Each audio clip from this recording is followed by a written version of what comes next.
Hello, in this video I want to show you how to change slow motion speed in Xiaomi Redmi Note 10.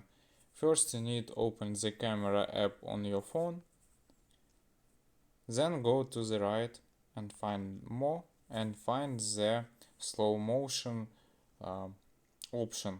Select it, then record.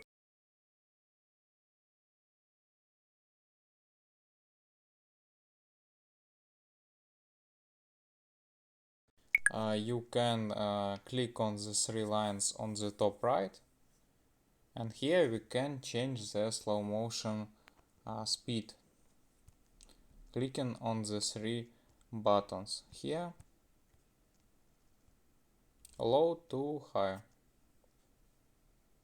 speed, and this all we change the slow motion speed in Xiaomi Redmi Note 10.